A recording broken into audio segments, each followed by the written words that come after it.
ও বাবা জিনা মায়না হুজুর আল্লামার রেজাল্ট, তার পড়াশোনা, তার দক্ষতা, যোগ্যতা, অভিজ্ঞতা ব্রিটিশ সরকারের এতটা দৃষ্টি আকর্ষণ করলো। আল্লামা রুহুল আমিন রহমাতুল্লাহ আলাইহির তার পারদর্শিতা দেখে ব্রিটিশ সরকার আল্লামা হুজুরকে চাকরি দেওয়ার জন্য নোটিশ পাঠানো।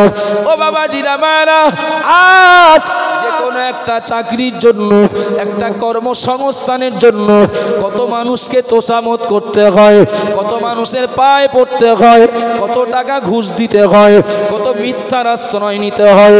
আর আল্লামা রুহুল আমিন রহমাতুল্লাহ আলাইহিকে চাকরি দেওয়ার জন্য ব্রিটিশ সরকার নোটিশ পাঠিয়েছেন।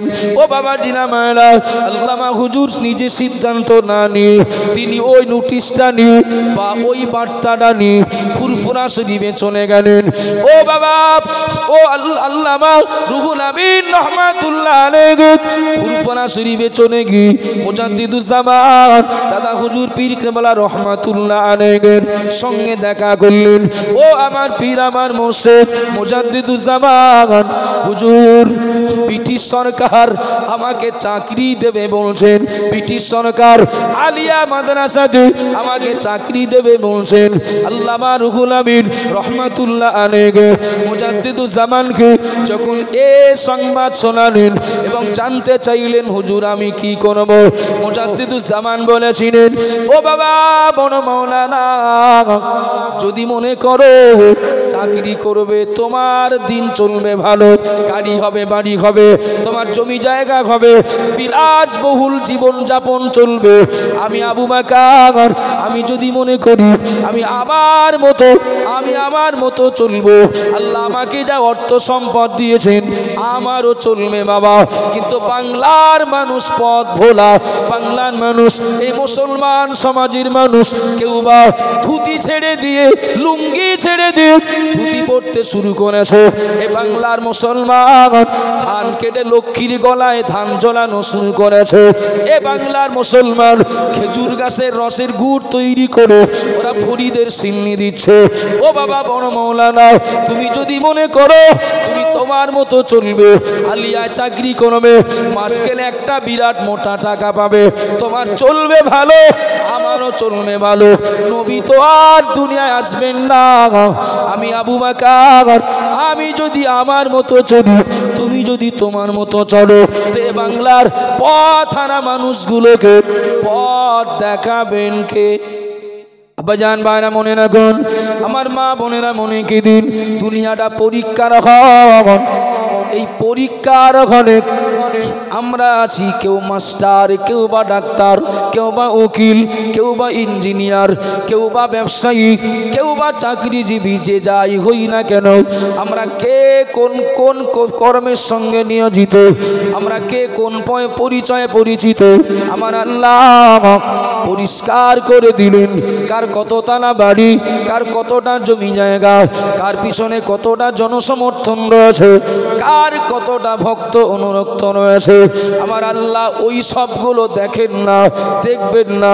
আমার আল্লাহ বললেন লিয়াবলুয়াকুম আইয়ুকুম আহসানু আমালা। ও বান্দা বান্দি মনে রাখো, আমি আল্লাহ পাক রব্বুল আলামিন বলছি, কে কত বেশি ভালো আমল করতে পারবে এটাকে দেখার জন্যই আল্লাহ পাক দুনিয়া নামক পরীক্ষার ঘরে আমাদের নির্দিষ্ট পরিমাণে একটা হায়াত দিয়ে পাঠিয়েছেন।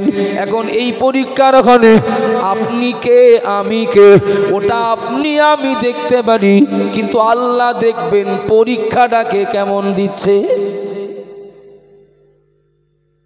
বোঝাতে পারছি?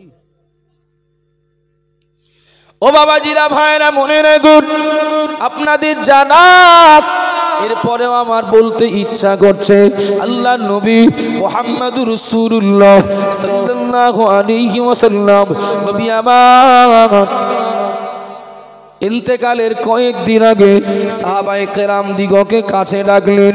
সাহাবায়ে কেরাম দিগকে বেশ কিছু সাহাবাকে নবী কাছে ডাকলেন। ওই সাহাবায়ে কেরামদেরকে আল্লাহর নবী কাছে ডেকে কিছু উপদেশ দিলেন।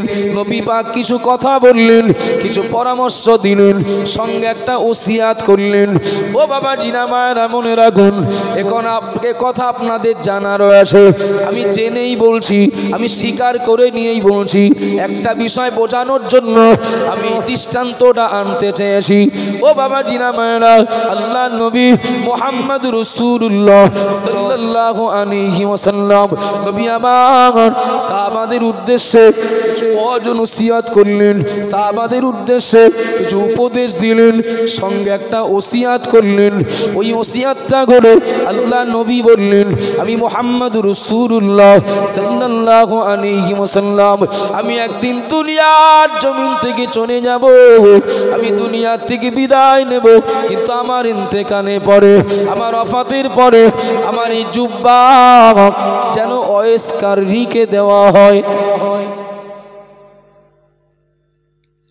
ও বাবাজিরা ভাইরা মনে রাখুন, ও মা বোনেরা মনে কে দিন, আমার বাপের 5 বিঘা জমি আছে, আমরা ভাইতে 5 জন, বাপের 5 বিঘা জমির ভাগ আমরা পাবো, পাড়ার লোক অন্য কেউ পাবে না, পাড়ার লোক অন্য কেউ পাবে না।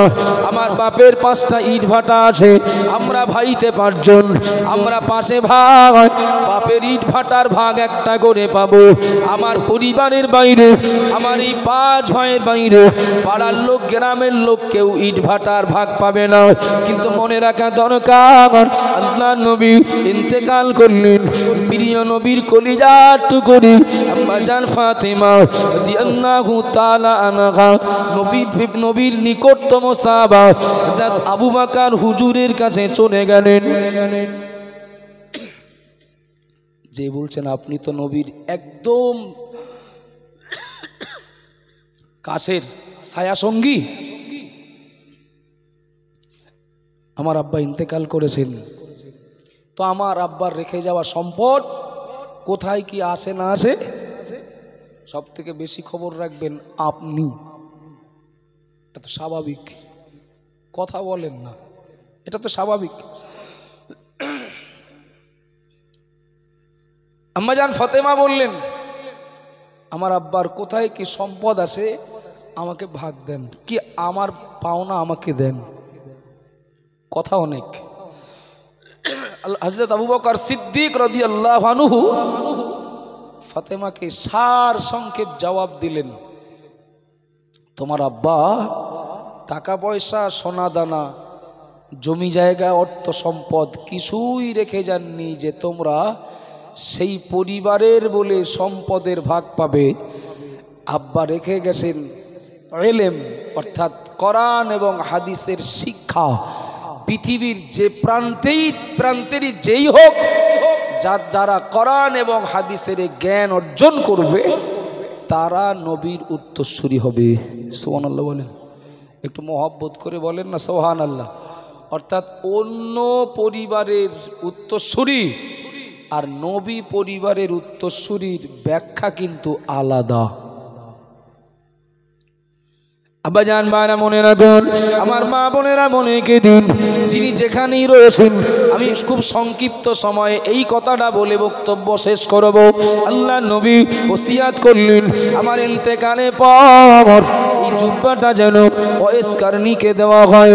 ও বাবা জিনা মায়েরা, সাহাবারা অনেকে রয়েছেন, হযরত আবু বকর, ওমর, উসমান, আলী রাদিয়াল্লাহু আনহুম আজমাইন, আর অনেক সাহাবায়ে কেরামেরা রয়েছেন, কিন্তু না না, নবীর জুব্বা নবী দেওয়ার ওসিয়াত করলেন যাকে, নিশ্চয়ই মনে রাখতে হবে ওই মানুষটাকে নবী চেনেন, জানেন, ভালোবাসেন।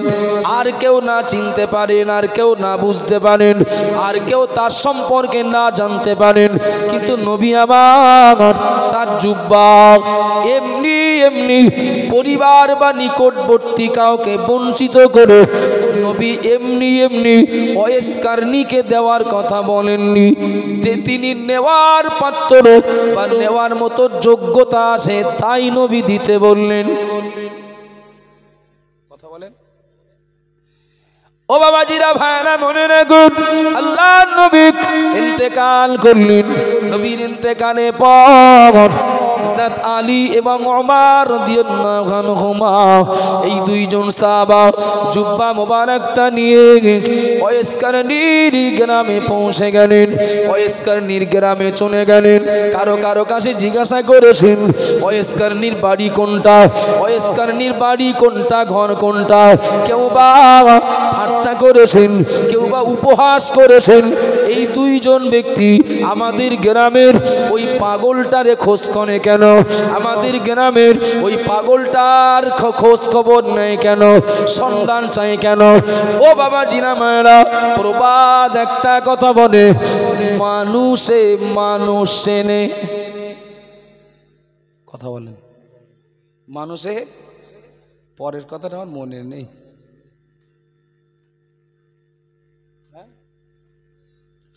ও বাবাজিরা ভাইরা মনে রাখুন, গ্রামের লোক যারা বলে ওয়েস কারনী পাগল, ও বাবাজিরা মায়েরা, আল্লাহ পাক যার সম্মান নিজের পরেই রেখেছেন, মুহাম্মদুর রাসূলুল্লাহ সাল্লাল্লাহু আলাইহি ওয়াসাল্লাম, গ্রামের লোক যাকে পাগল বলে, আল্লাহর নবী তাকে জুব্বা দেওয়ার ওসিয়াত করছেন।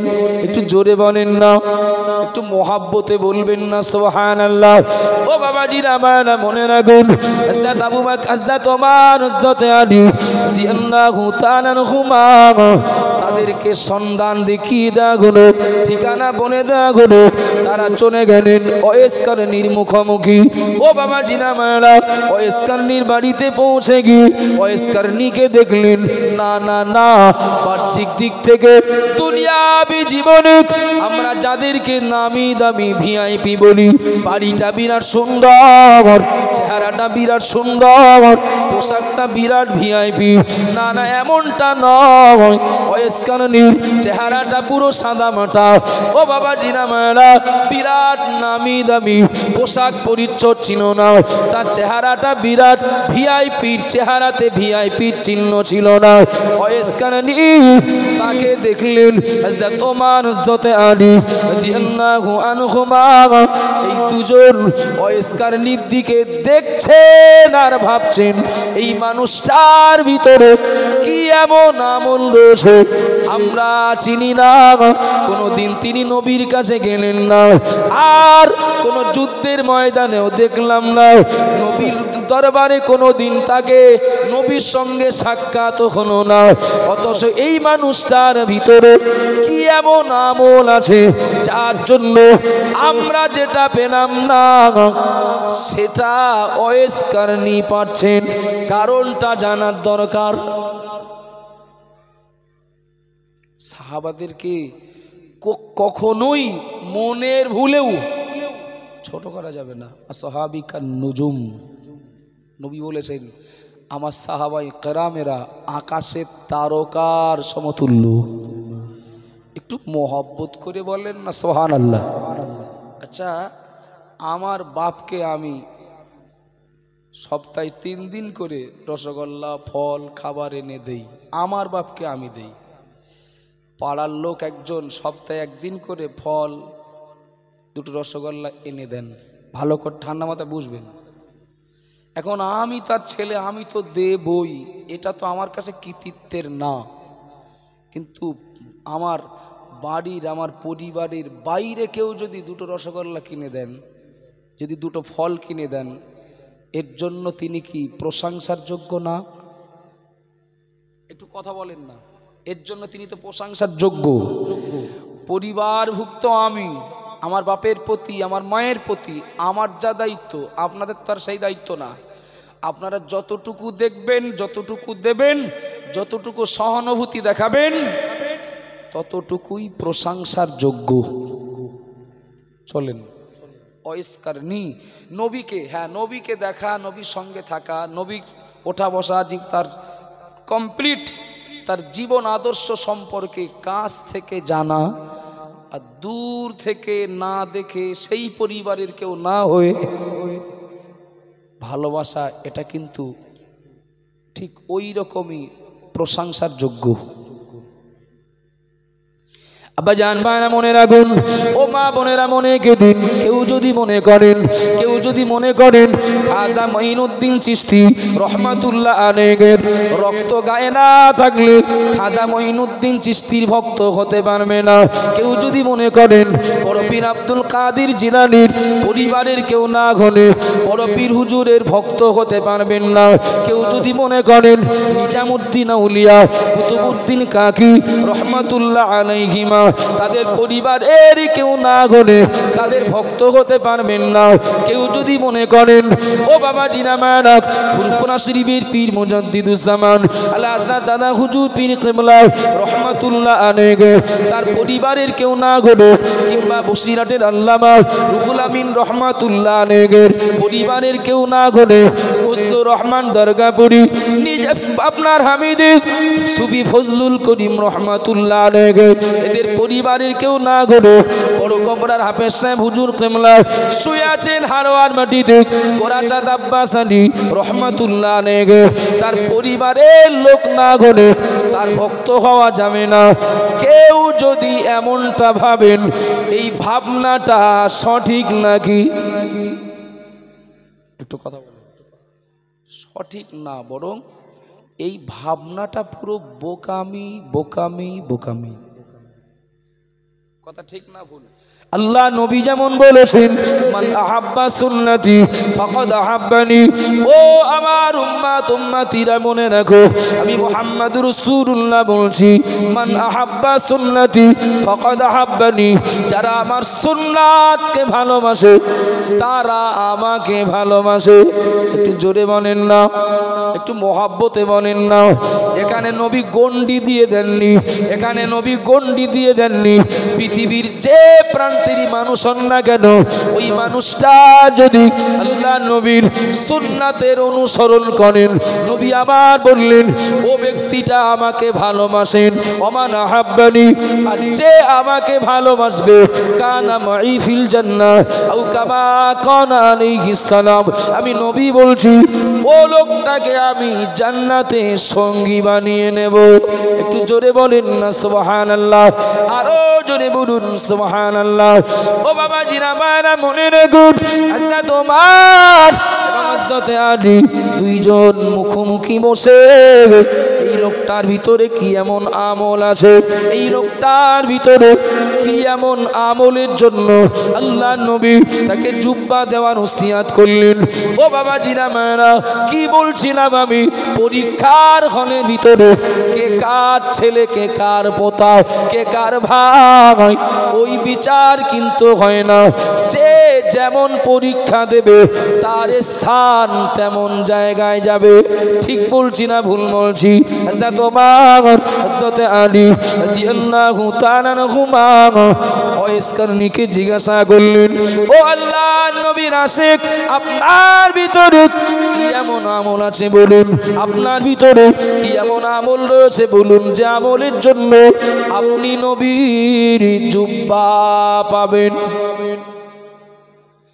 নবীর জুব্বা না, নবী যদি কাউকে একটা খেজুর দেন হাদিয়া স্বরূপ, খেজুর খেজুর, আচ্ছা এটা আপনি কি বলবেন? যিনি পাবেন তিনি কি সৌভাগ্যবান না? তাকবীর দেন দিন আস্তে করে, নারে তাকবীর।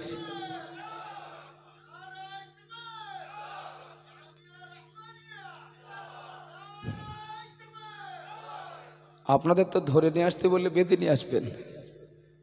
আলহামদুলিল্লাহ, আমি তাকবীর দেব, আপনাদের 2-3 বার খোসামত করব, একটু ফজিলতের কথা বলি তাই জোরে বলতে বলবো। তার আগেই তো দেখছি আপনারাই মিস্ত্রি আপনারাই লেবার। নারে তাকবীর। আলহামদুলিল্লাহ, একটু খেয়াল করুন, মূল বক্তব্য আমার একদম শেষের দিকে।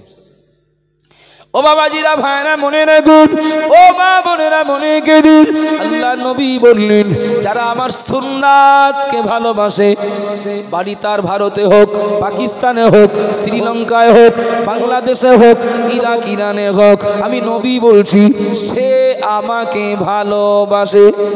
ও বাবাজিরা মায়েরা, বাড়ি যদি মদিনায় হয়, বাড়ি যদি মক্কাতেও হয়, সে যদি নবীর আদর্শ না মানে, নবীর সুন্নাত যদি না মানে, উল্টে যদি বিরোধিতা করে, বাড়ি মক্কাতে হলেও বাড়ি মদিনাতে হলেও সে নবীর ভালোবাসার নয়, বরং সে নবীর দুশ্মন। ঠিক বলছি না ভুল বলছি? আমি এ সূত্র ধরে বলতে পারি খাজা মঈনুদ্দিন হুজুরকে তারাই ভালোবাসেন যারা খাজা মঈনুদ্দিন হুজুরের রেখে যাওয়া আদর্শকে আঁকড়ে ধরেছেন। বড় পীর আব্দুল কাদের জিলানীকে তারাই প্রকৃত ভালোবাসেন যারা হুজুরের আদর্শকে আঁকড়ে ধরেছেন। ফুরফুরা শরীফের পীর মুজাদ্দিদুজ্জামান দাদা হুজুর পীর কেবলাকে তারাই ভালোবাসেন যারা দাদা হুজুর পীর কেবলা রহমাতুল্লাহ আলাইহির রেখে যাওয়া আদর্শকে যারা আঁকড়ে ধরেছেন। আল্লামা হুজুরকে তারাই ভালোবাসেন রক্ত পানি করে কেতাব লিখে বাঙালি জাতির জন্য আল্লাহর প্রিয় মাহবুব বান্দা আল্লামা রুহুল আমিন রহমাতুল্লাহ আলাইহি তিনি রক্ত পানি করা কেতাব লিখে, রক্ত পানি করে কেতাব লিখে বাঙালি জাতির জন্য উপহার দিয়ে গেলেন। এই কেতাবের অনুসরণ যাদের ভিতরে, তারাই তো আল্লামা হুজুরকে ভালোবাসেন। কথা বলেন ঠিক না ভুল? আপনাদের অসুবিধা আছে নাকি? ও বাবাজিরা ভাইরা মনে রাখুন, ও মা বোনেরা মনে রেখে কে আমার ব্যাপারে কি ভাববেন আমি ওসব ভাবি না, কে আমার ব্যাপারে কি মন্তব্য করবেন ভাবি না, কে গাল দেবেন সমালোচনা করবেন ওই সব চিন্তা করি না বাবা। একবার মনে করে দেখুন বসিরহাটের আল্লামা রুহুল আমিন রহমাতুল্লাহ আলাইহি কলকাতা আলিয়া মাদ্রাসায় পড়াশোনা করতেন, কলকাতা আলিয়া মাদ্রাসায় পড়াশোনা করতেন। আল্লামা হুজুরের প্রত্যেকটা ক্লাসে প্রত্যেকটা সাবজেক্টে হুজুর আল্লামা যে নাম্বার পেয়েছিলেন আজ পর্যন্ত হুজুর ইন্তেকাল করেছেন 1352 সালে 16ই কার্তিক শুক্রবার ইন্তেকাল করলেন, এত বছর আগে, কিন্তু আজ পর্যন্ত আল্লামা হুজুরের সেই রেজাল্ট কেউ টপকাতে পারেনি। একটু জোরে বলেন না, একটু জোরে মহাব্বতে হয় না? ও বাবা জিনা মায়না হুজুর আল্লামার রেজাল্ট, তার পড়াশোনা, তার দক্ষতা, যোগ্যতা, অভিজ্ঞতা ব্রিটিশ সরকারের এতটা দৃষ্টি আকর্ষণ করলো আল্লামা রুহুল আমিন রহমাতুল্লাহ আলাইহির তার পারদর্শিতা দেখে ব্রিটিশ সরকার আল্লামা হুজুরকে চাকরি দেওয়ার জন্য নোটিশ পাঠানো। ও বাবা জিনা মায়না আজ যে কোনো একটা চাকরির জন্য, একটা কর্মসংস্থানের জন্য কত মানুষকে তোষামত করতে হয়, কত মানুষের পায়ে পড়তে হয়, কত টাকা ঘুষ দিতে হয়, কত মিথ্যার আশ্রয় নিতে হয়। আর আল্লামা রুহুল আমিন রহমাতুল্লাহ আলাইহিকে চাকরি দেওয়ার জন্য ব্রিটিশ সরকার নোটিশ পাঠিয়েছেন।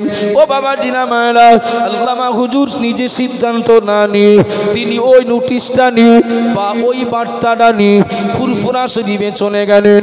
ও বাবা, ও আল্লামা রুহুল আমিন রহমাতুল্লাহ আলাইহি ফুরফুরা শরীফে চলে গিয়ে মুজাদ্দিদুজ্জামান দাদা হুজুর পীর কেবলা রহমাতুল্লাহ আলাইহির সঙ্গে দেখা করলেন।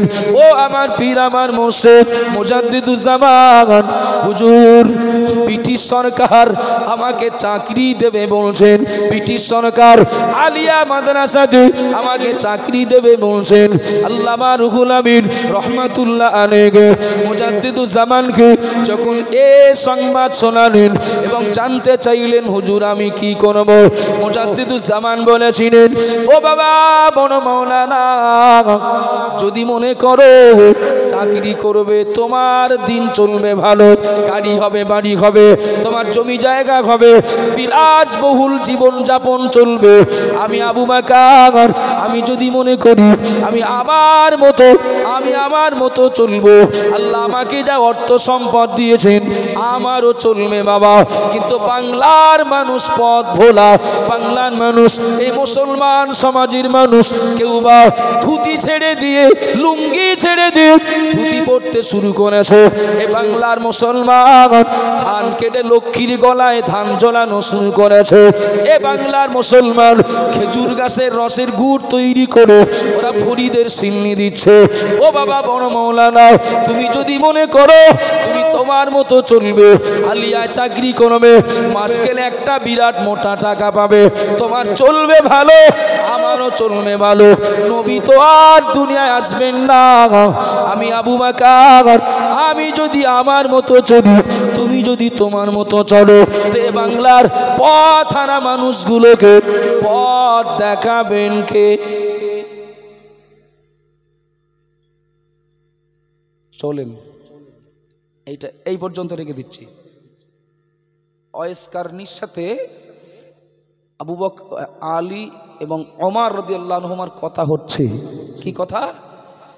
কি আমলের জন্য আপনি, কি আমলের জন্য আপনি এত বড় একটা পুরস্কার পাওয়ার হকদার হলেন?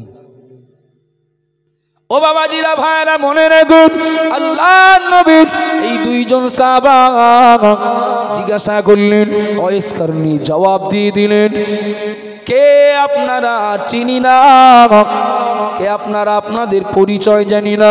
সাহাবারা পরিচয় দিলেন, আমি হলাম হযরতে আলী। আর একজন বললেন, আমি হলাম ওমর রাদিয়াল্লাহু আনহুমা।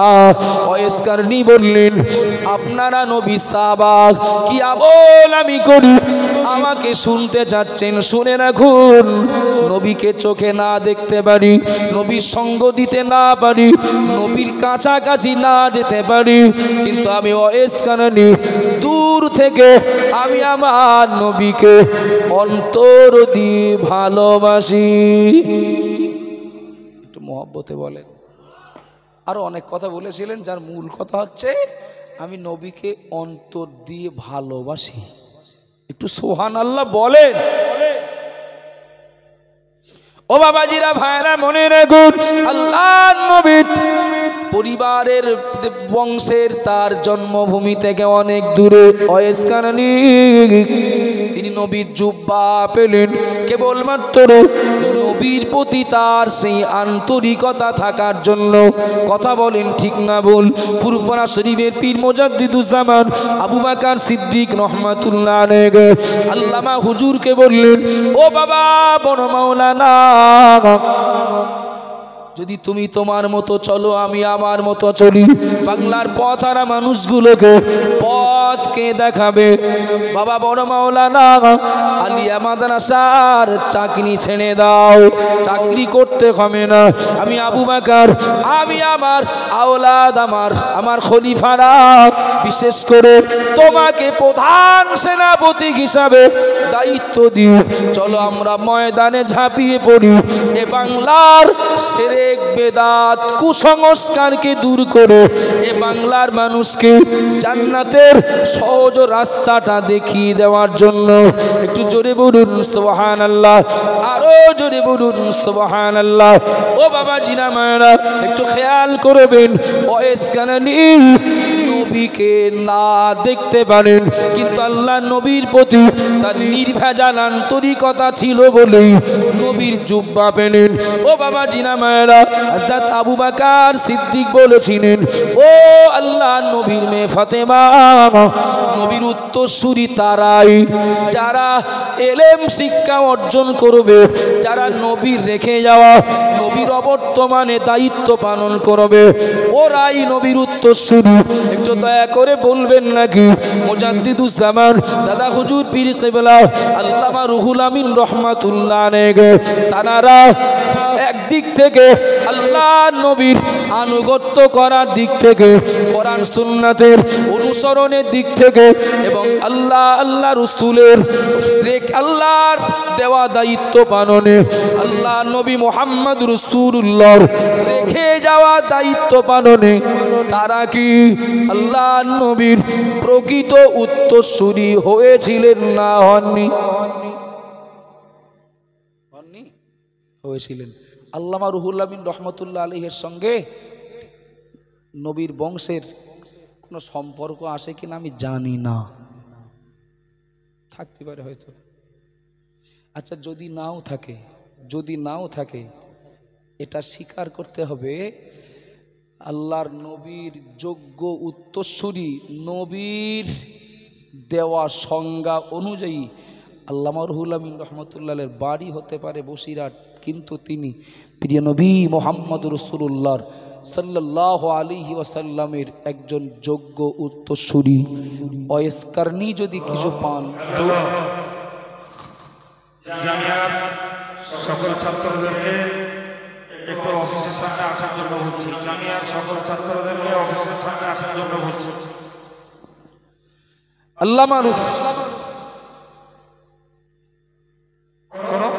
আল্লামা রুহুল আমিন রহমাতুল্লাহ আলাইহি নবী বংশের, নবী পরিবারের কেউ না হতে পারেন, কিন্তু এর পরেও তিনি জীবনে একাধিকবার আল্লাহ নবীর দিদার পেয়েছেন। একটু মহব্বত করে বলেন না সুবহানাল্লাহ। বাবা কিছু মনে নেন না, ইমামের পিছনে প্রথম কাতারে সবাই কিন্তু দাঁড়াতে পারেন না, তবে ওই ইমামের পিছনে ইক্তেদা করছেন যারা, সে যদি 50 নাম্বার কাতারের কেউ হয় এরপরেও সেও কিন্তু একই ইমামের অনুসারী। কথা বলেন ঠিক না ভুল? ও বাবাজিরা, ভাইরা মনে রাখুন, ও গো মা বোনেরা মনে রাখুন, মুজাদ্দিদুজ্জামান দাদা হুজুর পীর কেবলা রহমাতুল্লাহ আলাইহি আরামায়েশ বিলাসিতার তুলনায় আল্লামা রুহুল আমিন রহমাতুল্লাহ আলাইহি নবী বংশের, নবী পরিবারের কেউ না হলেও নবীর প্রতি সেই আন্তরিকতা, সেই মহাব্বত চিনবনে সারাটা জীবন এ প্রান্ত থেকে ও প্রান্ত, কখনো গরুর গাড়ি, কখনো নৌকা, কখনো বা পালকিতে চড়ে গোটা বাংলা জুড়ে, গোটা বাংলার মানুষকে জান্নাতের একটা সহজ সরল রাস্তা দেখিয়ে গেলেন। হুজুর আল্লামা ইন্তেকাল করলেন, আল্লামা হুজুর ইন্তেকাল করলেন, মুজাদ্দিদুজ্জামান ইন্তেকাল করলেন। এখন তার উত্তরসূরি যারা তাদের দায়িত্বগুলো দাদা হুজুর আল্লামা হুজুরের রেখে যাওয়া আদর্শগুলো এ সমাজের মাটিতে টিকিয়ে রাখা।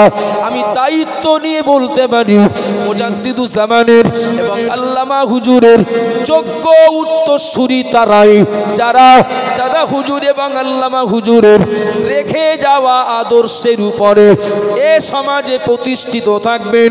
আর তারা যে কাজগুলো করে গেছেন সেই কাজের সঙ্গে যারা যুক্ত থাকবেন তারাই প্রকৃতপক্ষে মুজাদ্দিদুজ্জামানের এবং হুজুর আল্লামার উত্তরসূরি। আমি অযৌক্তিক কিছু বলছি নাকি? সে কথা তার পরিবারের কেউ হতে পারে, বাড়ির কেউ হতে পারে, সন্তানের ভিতরে কেউ হতে পারে, বিদেশের কেউ হতে পারে। কথা বলেন ঠিক না ভুল? আপনাদের মনে আসে না নেই আমাদের মুর্শিদ কিবলা আলিয়া মাদ্রাসায় চাকরি করতেন না? জানেন কে কে? মনে আছে কার কার? একটু হাত তোলেন দিন। দাদা হুজুর কেবলা কি বলেছেন? দাদা হুজুর কেবলা কি বলেছেন? বাবা চাকরি ছেড়ে দাও, চাকরি ছেড়ে দাও, বাংলার মানুষের ঈমান আমল বাঁচাতে, পথ দেখাতে বাংলাতে ঝাঁপিয়ে পড়তে হবে। বললেন তাই আল্লামা হুজুরের, মুজাদ্দিদুজ্জামানের, 5 হুজুরের, দাদা হুজুর কেবলার খলিফাদের একজন যোগ্য উত্তরসূরি হিসাবে মুফতি সাহেব হুজুরের কর্মকাণ্ড, তার কথাবার্তা, তার চলাফেরা, তার জীবনযাপনে ফুটে উঠছে না যে তিনি পীর বুজুর্গদের একজন যোগ্য উত্তরসূরি। একটু কথা বলেন না বাবা।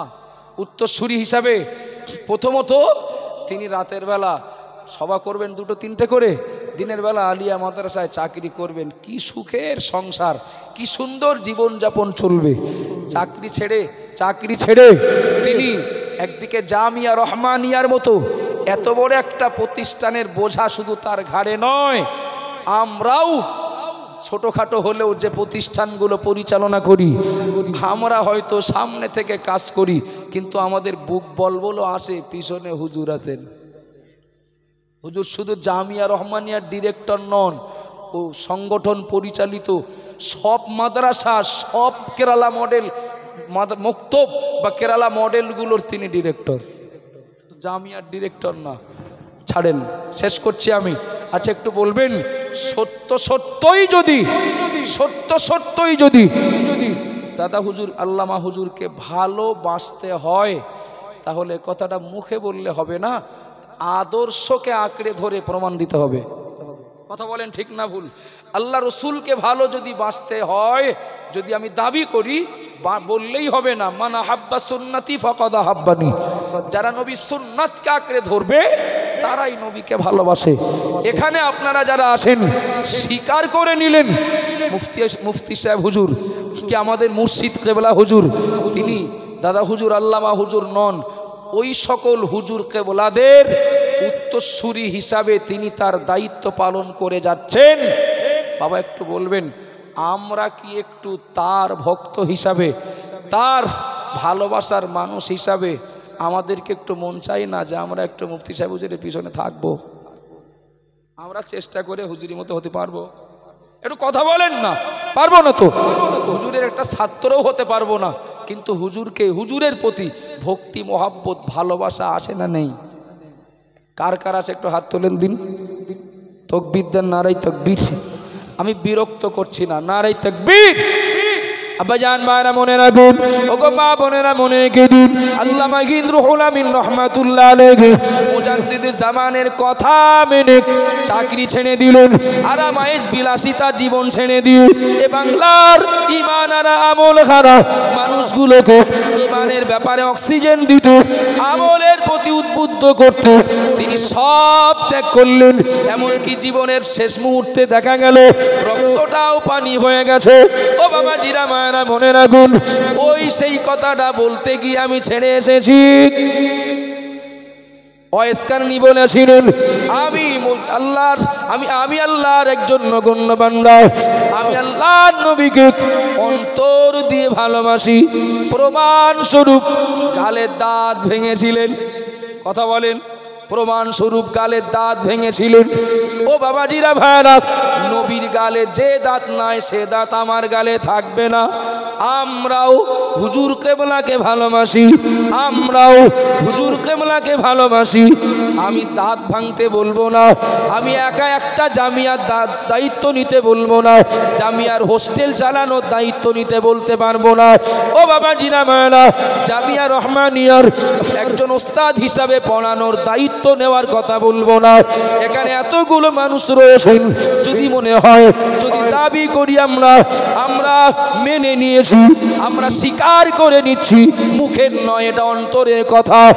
আমাদের মুর্শিদ কেবলা মুফতি সাহেব হুজুর কেবলা, তিনি দাদা হুজুর আল্লামা হুজুরের যোগ্য উত্তরসূরি, তো তার হাতটাকে শক্ত করার জন্য আমি বেশি দাবি করব না।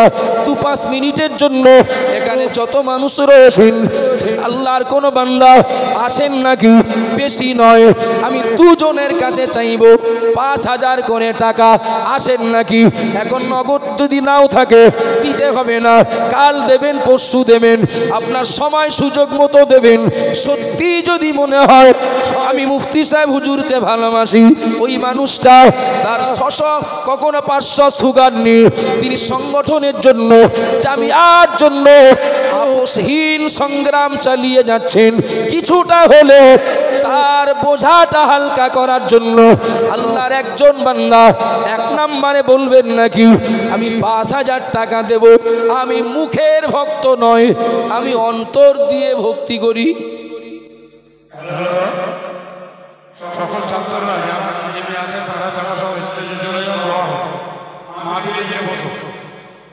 জামিয়ার ছাত্ররা মাহফিলে গিয়ে বসো, দোয়া হবে, সবাই দোয়ায় শরীক হবে, চলে যাও। আল্লাহর একজন বান্দা 5000, আমার বিশ্বাস আল্লাহর একজন বান্দা 5000 টাকা দেবেন। এর আগে কে কি দিয়েছেন আমি জানি না। আল্লাহর একজন বান্দা 5000 টাকা দেবেন। তবে আমার লাইফে আমি জামিয়ার স্টেজে কখনো হয়তো শুয়ে গেছি, বক্তব্য রাখার ব্যাপারে আমি বিরাট অপারগ, আমি দুর্বল, আমি সবসময় পিছনে পিছনে থাকি। থাকি ভয়েতে না। এই জামিয়ার ময়দানটা না, বাস্তব কথা বলছি, আমরা একটু সম্মান করি। এখানে যে কেউ উঠে যা তা কিছু বলে দেবে, সে জায়গা না বলেই আমরা মনে করি। কথা ঠিক না ভুল? একজন বান্দা 5,000 টাকা দেবেন, একটু হাত তুলে বলেন। এখন না হোক, 1 মাস পরে, 15 দিন পরে 5,000 টাকা আল্লাহর একজন বান্দা, এতগুলো মানুষ। আগামীকাল, আগামী পরশু দিতে হবে তো আরো অনেক বেশি। 2 জন আল্লাহর বান্দা 5,000 করে টাকা দেবেন। মুফতি সাহেব হুজুরকে আমি ভালোবাসি, তবে মুখে না, আমি অন্তর থেকে ভালোবাসি। অন্তর থেকে। মুখে ভালোবাসার লোক বহু আছেন, অন্তর থেকে ভালোবাসেন। আল্লাহর একজন বান্দা 5,000 শুরু করবেন, একজন জোর হবেন।